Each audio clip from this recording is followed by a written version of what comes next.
প্রিয় দর্শক, আপনাদের সবাইকে স্বাগত জানাচ্ছি এনটিভির প্রতিদিনের আয়োজন স্বাস্থ্য প্রতিদিন অনুষ্ঠানে। আপনাদের সঙ্গে আছি আমি ডাক্তার সানজিদা হোসাইন। দর্শক, যে বিষয়টি নিয়ে আজ আমরা আলোচনা করব সেটি হচ্ছে নাক ডাকার সমস্যা। আর এই বিষয়টি নিয়ে আলোচনার জন্য আমাদের মাঝে উপস্থিত আছেন একজন বিশেষজ্ঞ চিকিৎসক। চলুন আমরা প্রথমেই পরিচিত হই আমাদের আজকের অতিথির সাথে। ডাক্তার মনিলাল আইচ লিটু 1966 সালে পিরোজপুর জেলায় জন্মগ্রহণ করেন।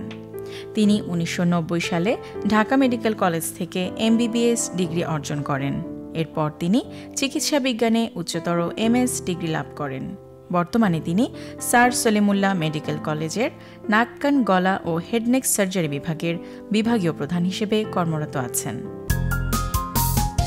আপনাকে স্বাগত জানাচ্ছি। ধন্যবাদ।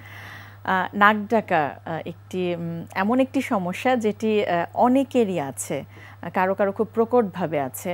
তো এটি আসলে কি, প্রথমেই জানতে চাইব, এটি কি নিয়ে সমস্যা চিহ্নিত করার বিষয়টি কখন আসে? নাক ডাকা আসলে একটি সমস্যা, কিন্তু সব নাক ডাকাই যে সমস্যা তা কিন্তু না। 40 বছরের বেশি যখন বয়স হয় তখন পুরুষের মধ্যে অন্তত 40% এবং মহিলাদের মধ্যে 20% নাক ডাকে।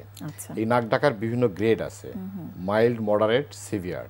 এই মাইল্ড এবং মডারেট যে নাক ডাকা সেটা মানুষের শরীরে খুব অল্পই প্রভাব ফেলে, কিন্তু আপনার সিভিয়ার যে নাক ডাকা, যেটা স্লিপ অ্যাপনিয়া থাকে ওর সাথে, সেটা সমস্যা করে। শুধু স্নোরিং কোনো সমস্যা না, কিন্তু স্নোরিং এর সাথে স্লিপ অ্যাপনিয়া বা নিদ্রা না হওয়া, অর্থাৎ শ্বাস প্রশ্বাস বন্ধ হয়ে যাওয়া, সেটি একটি সমস্যা। আর নাক ডাকার জন্য তো নানা রকম কুফল আছে, নাক ডাকার এফেক্ট আছে, এবং নাক ডাকা বড়দের ক্ষেত্রে একরকম সমস্যা তৈরি করে, বাচ্চারাও কিন্তু নাক ডাকে, তাদের ক্ষেত্রে একরকম সমস্যা তৈরি করে। বড়দের ক্ষেত্রে যেটা হয়, অর্থাৎ অ্যাডাল্টদের যেটা হয়, সেটা হচ্ছে যে নাক ডাকে আবার গলাও ডাকতে পারে। অর্থাৎ নাক ডাকা যেটাকে আমরা শব্দ যেটা শুনছি, স্নোরিং এর সাউন্ডটা, এই সাউন্ডটা কিন্তু গলার ফ্যারিংস এবং জিহ্বার পশ্চাৎ ভাগ যখন আপনার লুজ হয়ে যায় তখন হতে পারে। এটার কারণটা কি সেটা আমরা যদি বিশ্লেষণ করি তাইলে এটা কি এফেক্ট করে সেটা আমরা বুঝতে পারব। কারণে যেমন হতে পারে, কারণ যেন মূলত মানুষ মুটিয়ে যাওয়া, অর্থাৎ অনেক মোটা হলে হাইট ওয়েট ইন্ডেক্সের চেয়ে যদি বেশি হয় তাহলে সাধারণত মানুষ নাক ডাকে। নাক ডাকে কারণটা হচ্ছে যে গলার যে আমাদের পেশি, এই যে ফ্যারিংসের যে বিভিন্ন মাসেল এবং টাংয়ের যে মাসেল, এগুলি আপনার তার যে ক্ষমতাটা, অর্থাৎ ধরে রাখার ক্ষমতা, সেটি হারিয়ে ফেলে, কারণ ওর ভিতরে ফ্যাট জমে, এবং ফ্যাট জমার কারণে এটার যে সংকুচিত হয়ে যায় শ্বাসনালীটা। এছাড়া বাধাপ্রাপ্ত হয়। এছাড়া নাকে যদি কোনো সমস্যা থাকে, যেমন নাক বাঁকা, ভিতরে পর্দা যদি বাঁকা থাকে অনেকখানি, অথবা টার্বিনেট যদি বড় থাকে, যেটাকে আমরা লেম্যান ল্যাঙ্গুয়েজে পলিপ বলে, সাইনাস থাকলে, অ্যালার্জি থাকে, এটা হতে পারে। অথবা হতে পারে জন্মগতভাবে যদি তার গলা বা মুখের অথবা চোয়ালের কোনো অ্যাবনর্মালিটি থাকে। আর বাচ্চাদের যেটা হয় সেটা বেশি হয় মূলত অ্যাডেনোটনসিল, যখন বড় হয়ে যায়। আরও কিছু ডে টু ডে বেসিসে কিছু কারণে এটি হয়, সেটি একটু বলে রাখা ভালো। যেমন যারা ঘুমের ওষুধ নেন, অ্যালকোহল বা স্মোকিং যারা করেন রেগুলার, যাদের ঘুমের অভ্যাসটা ইরেগুলার, অর্থাৎ রীতিমতো একসময়, এবং যারা কখনো আপনার যেটাকে বলে এক্সারসাইজ, প্রতিটা মানুষেরই ডেইলি অন্তত হাফ অ্যান আওয়ার এক্সারসাইজ করা উচিত।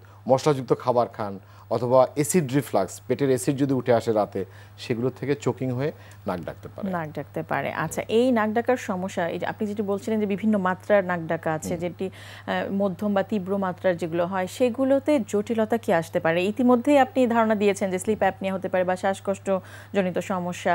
কি কি ধরনের সমস্যা নিয়ে আসলে আপনাদের কাছে আসে? স্লিপ অ্যাপনিয়া তো একটি আসলে ডিজিজ, এবং ওয়েস্টার্ন ওয়ার্ল্ড বা অস্ট্রেলিয়াতে এটা কিন্তু রেগুলার এখন প্রচুর পেশেন্ট, এবং এদের কিন্তু চিকিৎসা হচ্ছে। প্রথমত যদি আপনি ধরেন যে নাক ডাকার জন্য তার ব্লাড প্রেশার বেড়ে যায়, ব্লাড প্রেশার বাড়লে তার স্ট্রোকের ঝুঁকি বেড়ে যায়, তার হার্টে ইরেগুলার হার্টবিট হয়, রোড ট্রাফিক অ্যাক্সিডেন্টের ওয়ান অফ দ্য কজ হচ্ছে এই নাক ডাকা। নাক ডাকার কারণে মেশিনারিজ অ্যাক্সিডেন্ট হয়, নাক ডাকার কারণে তার স্মৃতিশক্তির হার হ্রাস পায়, ডে ওয়ার্ক পারফরমেন্স লুজ করে, এবং দেখা যায় যে কোনো কাজে তার আগ্রহটা থাকে না, এবং হেডেক, মর্নিং হেডেকের কজ এখন বলা হয় 30% case it is due to sleep apnoea বা নাক ডাকা। কাজে এটার এফেক্ট তো মারাত্মক, এবং এটার থেকে এখন বলা হচ্ছে যে ইনসুলিন ডিপেন্ডেন্ট টাইপ 2 ডায়াবেটিস যেটা, তারও কজ হচ্ছে এই স্লিপ অ্যাপনিয়া। আচ্ছা, শিশুদের ক্ষেত্রে আপনি কিছু সমস্যার কথা বলেছিলেন। শিশুদের ক্ষেত্রে অ্যাডেনোটনসিলাইটিস হয় এবং সেখান থেকে নাক ডাকলে আপনি জানেন শিশুর শারীরিক এবং মানসিক গঠনের জন্য অক্সিজেন প্রয়োজন, এবং নাক ডাকার অর্থ হচ্ছে যে তার শরীরে অক্সিজেনের ঘাটতি হচ্ছে, কাজেই তার শারীরিক এবং মানসিক গঠনে সমস্যা দেখা দেয়। যখন আপনাদের কাছে এই জাতীয় সমস্যা নিয়ে আসে তখন আপনারা কি ধরনের পরামর্শ দিয়ে থাকেন রোগীদের? আমরা বাচ্চাদের ক্ষেত্রে যেমন বাচ্চাদের ক্ষেত্রে অ্যানসার ইজ স্টেট কার্ড। আপনি ইউএসএ তে আমি যে একটা সেন্টারে আমি কাজ করছি, ব্রুকডেল মেডিকেল ইউনিভার্সিটি সেন্টার, সেখানে দেখা গেছে যে 90% অফ দ্য অপারেশন হচ্ছে স্লিপ অ্যাপনিয়ার জন্য। বাচ্চাদের অ্যাডেনোটনসিলের অপারেশনটা হচ্ছে তারা মেইনলি স্লিপ অ্যাপনিয়া বা তাদের নাক ডাকার সমস্যার জন্য, ওই সমস্যাটা নিয়ে তারা প্রথমে আসে, তারপরে এক্সক্লুড করা হয় কিছু। আচ্ছা, আর অ্যাডাল্টের ক্ষেত্রে এই চিত্রটা একটু ভিন্ন। অ্যাডাল্টের চিকিৎসা পদ্ধতিটা একটু ভিন্ন। অ্যাডাল্টে আমরা যেমন সাজেস্ট করি যে আমরা প্রথমে এটা ভাগ করি যেটা কোন গ্রেডে তার সমস্যাটা আছে এবং আদৌ এটা তার সমস্যা কি না। আপনার এর জন্য পলিসomnograph একটা মেশিন আছে, সেটা দিয়ে স্লিপ স্টাডি করা হয়। ওভারনাইট পেশেন্টকে ঘুমাইতে দেওয়া হয় একটা রুমের মধ্যে তার নিজের পরিবেশে। সেটা কি অবজারভেশন মানে হসপিটাল সেটিং এ করতে হয় এবং এখন বেড সাইড সেটিং এও করা যায়, বাসায় গিয়েও করে। এটা আছে অ্যাম্বুলেটরি মেশিন আছে এবং এটাকে বলে অ্যাক্টিগ্রাফি। এখন এটা ইজ এ ওয়ার্ল্ড, এটা একটা খুব মডার্ন সাবজেক্ট। বাংলাদেশেও আছে। বাংলাদেশে কিছু কিছু বড় বড় হাসপাতাল আছে, কিছু পার্সোনাল লেভেলেও কিছু ব্যক্তিরা এটা করছেন। তো এটাকে মাইল্ড, মডারেট, সিভিয়ার আমরা কখন বলি সেটা একটু বুঝে রাখা দরকার। মাইল্ড বলি আমরা স্লিপ অ্যাপনিয়া বা অ্যাপনিয়া এই শব্দটাকে কোয়ালিফাই করি আমরা এইভাবে যে তার যদি 10 সেকেন্ডসের বেশি নাক দিয়ে কোনো রকম বাতাস না যায়, সেটাকে বলি আমরা স্লিপ অ্যাপনিয়া। একজন মানুষের, পূর্ণবয়স্ক মানুষের 6 থেকে 7 ঘন্টা ঘুমের প্রয়োজন। এই ঘুম কিন্তু শুধু ঘুমালেই হবে না, ঘুমের কোয়ালিটি আছে, অর্থাৎ ঘুমটা তার সাউন্ড স্লিপ হতে হবে। ছেড়ে ঘুম আসলে সেটি অবশ্যই হবে না। মানে স্লিপ, ব্রোকেন স্লিপ যেটাকে আমরা বলি, সেটা হলে হবে না। এবং স্লিপের বিভিন্ন স্টেজ আছে, সেটাতে আমরা না গিয়েও আমরা বলতে পারি যে 7 ঘন্টায় মেশিনটা দিয়ে টেস্ট করা হয়। তাতে যদি ওনার 30 এপিসোডসের বেশি, মানে 30 বারের বেশি যদি ওনার কমপ্লিট দম বন্ধ হয়ে যায় এবং সেটি যদি 10 সেকেন্ডের বেশি থাকে প্রত্যেকটা এপিসোড, দম বন্ধ হয়ে যাওয়া অবস্থায় যদি 10 সেকেন্ডের বেশি থাকে, সেটাকে আমরা বলি ফুল ব্লোন স্লিপ অ্যাপনিয়া। এখন 30 বারের যদি বেশি হয় তাহলে সেটা সিভিয়ার বা ম্যালিগন্যান্ট, আর 20 থেকে 30 বার হলে সেটা হচ্ছে আপনার মডারেট। 15 পর্যন্ত আমরা মডারেটে নিয়ে আসি।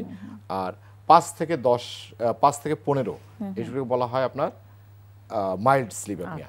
আর 5 যদি নিচে আসে তাহলে সেটাকে আমরা তার কোনো চিকিৎসার প্রয়োজন হয় না, শুধুমাত্র তাকে আমরা অ্যাডভাইস করি, কিছু এডুকেশন দিই।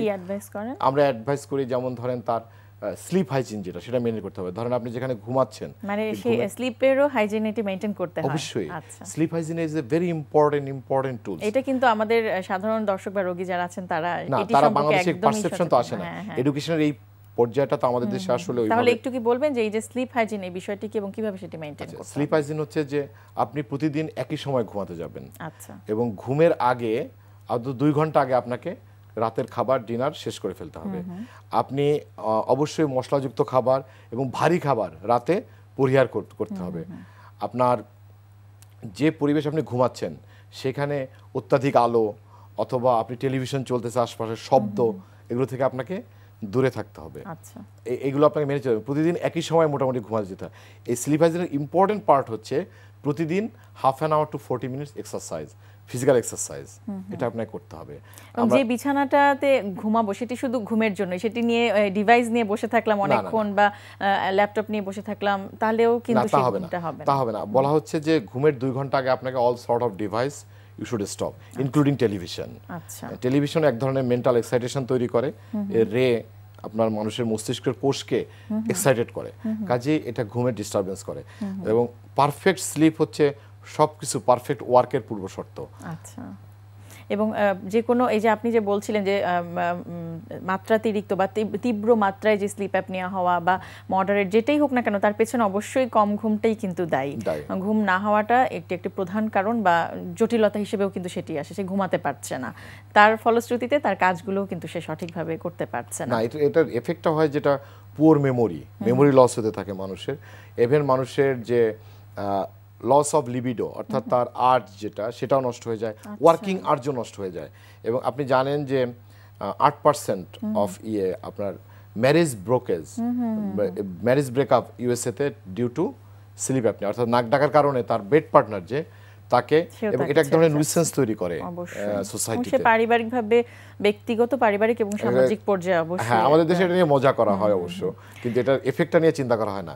তবে ট্রিটমেন্টের ক্ষেত্রে কিন্তু এটা আমরা যখন অ্যাডভাইস করি তখন আমরা প্রথমত দেখার চেষ্টা করি যে এর স্লিপ অ্যাপনিয়াটা কি কারণে হয়েছে, তার কি নাক বাঁকার কারণে হচ্ছে, কারণটা দেখে তারপরে সেই অনুযায়ী তার চিকিৎসাটা দিয়ে থাকে। জিহ্বা যদি মোটা থাকে সেটার কারণে হচ্ছে না, গলায় লুজ হচ্ছে টিস্যু, অথবা তার ওবেসিটি কিনা, এটা দেখা হয়। আচ্ছা, এবং অবশ্যই সাথে তো কিছু পরামর্শ এখন এর ব্যাপারে আসলে মডার্ন সার্জিক্যাল কিন্তু অনেকগুলো অপশন আছে, এবং আমাদের দেশে খুব সফলভাবেই করছেন আপনারা। আপনাকে অনেক অনেক ধন্যবাদ, অনেক গুরুত্বপূর্ণ তথ্য জানার আপনার কাছ থেকে। ধন্যবাদ আপনাকেও। প্রিয় দর্শক, আমরা শুনছিলাম নাক ডাকা এই সমস্যাটি নিয়ে বেশ কিছু গুরুত্বপূর্ণ তথ্য, বেশ কিছু গুরুত্বপূর্ণ পরামর্শ জানলাম আমাদের আজকের অতিথির কাছ থেকে। আশা করছি সেগুলো আপনাদের উপকারে আসবে। প্রিয় দর্শক, স্বাস্থ্য প্রতিদিন সম্পর্কে যদি আপনার কিছু জানার থাকে কিংবা কোনো পরামর্শ যদি দেবার থাকে জানাতে পারেন এই ঠিকানায়। প্রযোজক স্বাস্থ্য প্রতিদিন, এনটিভি, বিএসসিসি ভবন, 7 তলা, 102 কাজী নজরুল ইসলাম এভিনিউ, কারওয়ান বাজার, ঢাকা 1215। ফ্যাক্স 914338 থেকে 7 পর্যন্ত, অথবা ইমেইল করুন স্বাস্থ্যপ্রতিদিন@ntvbd.com এই ঠিকানায়। প্রিয় দর্শক, স্বাস্থ্য প্রতিদিনের আগামী পর্বে আপনাদের জন্য যা থাকছে। যতগুলো রোগ শ্বাসযন্ত্রে হয় তার চেয়ে সবচেয়ে ক্ষতিকর ভূমিকা কিন্তু ধূমপানের জন্য হয়। যেমন ধূমপান যখন আমরা শুরু করি তখন কিন্তু আমাদের নাক দিয়ে, মুখ দিয়ে যায়, আমাদের শ্বাস নালীতে যায়, আমাদের বোকাল করে সেখানে যায়, আমাদের ট্রাকিয়া যায়, তারপর আমাদের যে ফুসফুসে ঢুকে যায়। এখানে প্রতিটা জায়গায় কিন্তু সে তার কিছু ক্ষতিকর মানে তার ইফেক্ট রেখে যায়। যেমন শ্বাসনালীতে ইরিটেশন হয়, এবং লোকাল যে ইরিটেশন হওয়ার জন্য যে স্থানীয় যে তার রোগ প্রতিরোধ ক্ষমতা সে কমে যায়। এটা ছাড়া আরও যেটা হয়, এবং যখন আস্তে আরও নিচে চলে যায় তখন তার যে আমরা সিওপিডি নামে একটা রোগ আছে, আপনি জানেন যে একটা দীর্ঘমেয়াদী শ্বাসনালী জনিত সমস্যা, সেটা কিন্তু সিওপিডি যারা স্মোকার তাদেরই বেশি হয়।